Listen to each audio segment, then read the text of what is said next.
বিজয় র্যালির কারণে রাজধানীতে যানজট, দুঃখ প্রকাশ বিএনপির। জানাবো ত্রয়োদশ জাতীয় সংসদ নির্বাচন, রাজনীতি গড়ালো ভোটের মাঠে। এবং সর্বশেষ জানাবো 10 বছরের সাজা থেকে খালাস আলোচিত ঠিকাদার জি.কে. শামীম।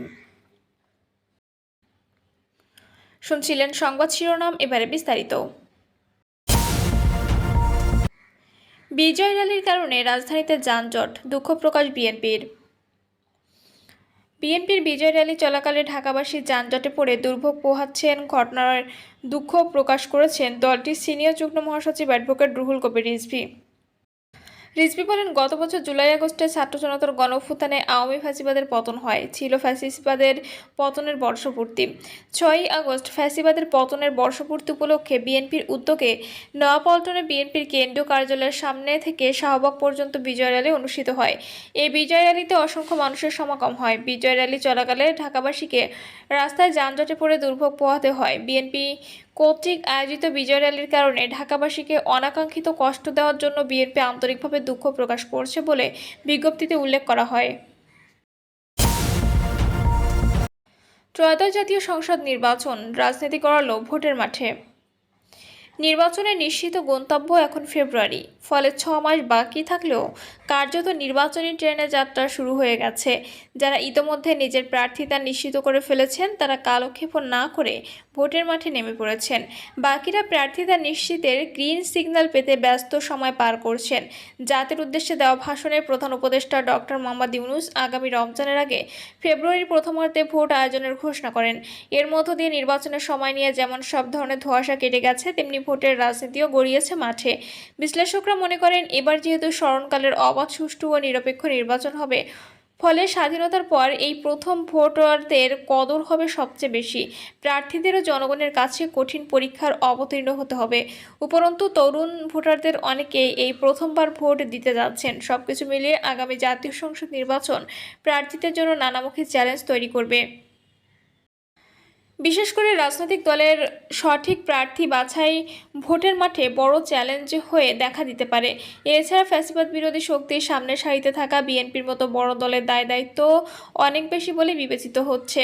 গণঅভ্যুত্থানের পক্ষ ধরে ঐক্য রেখে রাজপথের দীর্ঘদিনের আন্দোলনের সহযোগিতাদের নিয়ে কিভাবে নির্বাচনী বৈতরণী পার হবে এবং নির্বাচন পরবর্তী সময়ে জাতীয় সরকার গঠন করার নানা চ্যালেঞ্জ দলটিকে রাজনীতির অভিভাবকের ভূমিকায় দাঁড় করিয়েছে। খোঁজ নিয়ে জানা গেছে, নির্বাচনের মাঠে বিএনপি অনেক এগিয়ে রয়েছে। রাজনীতি ও ভোটের মাঠে এ মুহূর্তে সবচেয়ে বৃহৎ দল হওয়ার কারণে দলটির সম্ভাব্য প্রার্থীর সংখ্যা অনেক বেশি। এজন্য ভোটারদের কাছে বিএনপি সম্ভাব্য প্রার্থীর বেশ আগেভাগে নির্বাচনী আসনের সঙ্গে যোগাযোগ বাড়িয়েছেন। নাম প্রকাশে অনিচ্ছুক বিএনপি নীতি নির্ধারক পর্যায়ের একাধিক নেতা জানান, বড় দল হিসেবে প্রতিটি আসনে বিএনপির একাধিক প্রার্থী থাকবে, এটাই স্বাভাবিক। আবার এখন প্রার্থী ঠিক করার সবচেয়ে বড় কাজ। ইতোমধ্যে কয়েকটি জরিপ চালানো হয়েছে, এখন তৃতীয়বারের মতো জরিপ চলছে। তবে মহাসচিব মির্জা ফখরুল ইসলাম আলমগীর সহ অন্তত 70 থেকে 80 জনের মতো সিনিয়র ও ডার্ক সাইডের নেতা রয়েছেন যাদের প্রার্থীতা শতভাগ নিশ্চিত।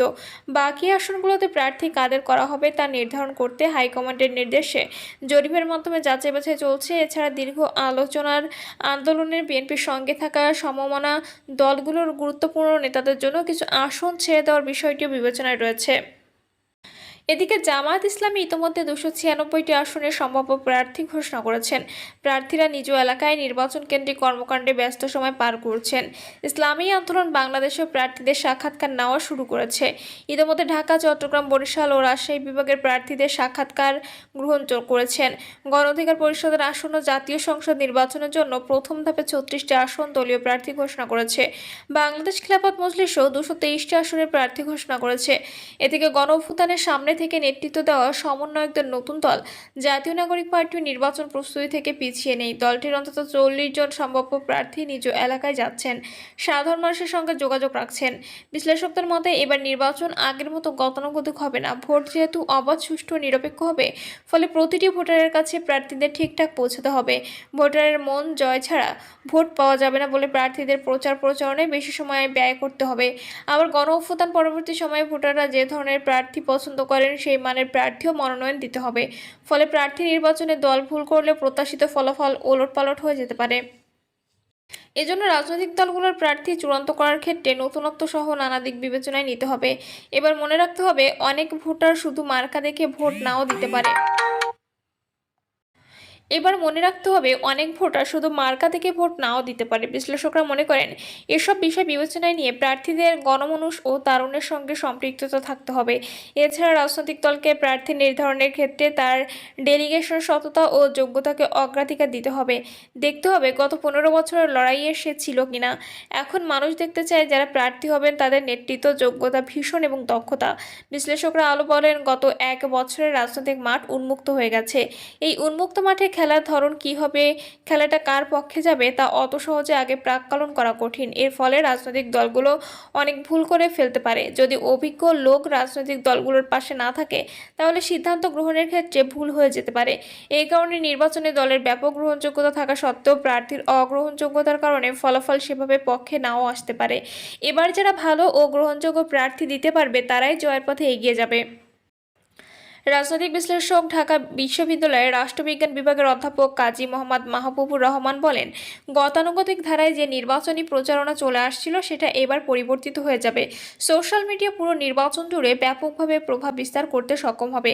এটা নিয়ন্ত্রণ করার কাঠামো আমাদের এখনও তৈরি হয়ে ওঠেনি। এটি সরকার ও নির্বাচন কমিশনের জন্য বড় ধরনের চ্যালেঞ্জ। এছাড়া এবার রাজনৈতিক দলগুলো থেকে প্রার্থীতা নেওয়ার ক্ষেত্রে নতুনত্ব আসতেই হবে। পেশি শক্তি এবং আর্থিক কারণে আগে যেমনভাবে প্রার্থী হতো এবার তা নাও হতে পারে। এবার প্রার্থী মনোনয়ন যেসব বিষয়ে প্রাধান্য পাবে সেগুলো হলো গণমানুষ ও তারুণ্যের সঙ্গে সম্পৃক্ততা এবং রাজপথের আন্দোলনের ভূমিকা। জানতে চাইলে বিএনপির স্থায়ী কমিটির সদস্য আমির খসরু মাহমুদ চৌধুরী বলেন, দলের সম্ভাব্য প্রার্থীরা সারা দেশে সব সংসদীয় আসনে নির্বাচনের প্রস্তুতি এগিয়ে নিচ্ছেন। বিএনপি আগামী জাতীয় সংসদ নির্বাচনের জন্য পুরোদমে প্রস্তুত। সবাই নিজ নিজ অবস্থান থেকে নির্বাচনের প্রস্তুতি জোরদার করছেন। তিনি বলেন, বিগত 3টি জাতীয় নির্বাচনে দেশের মানুষ ভোট দিতে পারেননি, তাই ভোটারদের মধ্যে নির্বাচন নিয়ে ব্যাপক আগ্রহ রয়েছে। বিএনপি এবার ত্যাগী এবং অধিকতর গ্রহণযোগ্য জনপ্রিয় নেতাদের প্রার্থী দেবে, তাই সর্বজন গ্রহণযোগ্য প্রার্থী দেওয়ার ক্ষেত্রে অধিকতর যাচাই বাছাই করা হবে। জামায়াত ইসলামী নায়েবে আমির ডক্টর সৈয়দ আব্দুল্লাহ মোহাম্মদ তাহের বলেন, জামায়াত ইসলামী একটি নির্বাচনমুখী দল। অতীতে সব গ্রহণযোগ্য নির্বাচনে জামায়াত ইসলামীর অংশগ্রহণ ও জাতীয় সংসদ প্রতিনিধিত্ব ছিল। সারা দেশে জামায়াত ইসলামীর নির্বাচনী প্রস্তুতি চলছে। তবে সুষ্ঠু, নিরপেক্ষ ও গ্রহণযোগ্য নির্বাচনের লক্ষ্যে রাজনৈতিক দলগুলোর জন্য লেভেল প্লেইং ফিল্ড তৈরি করতে হবে।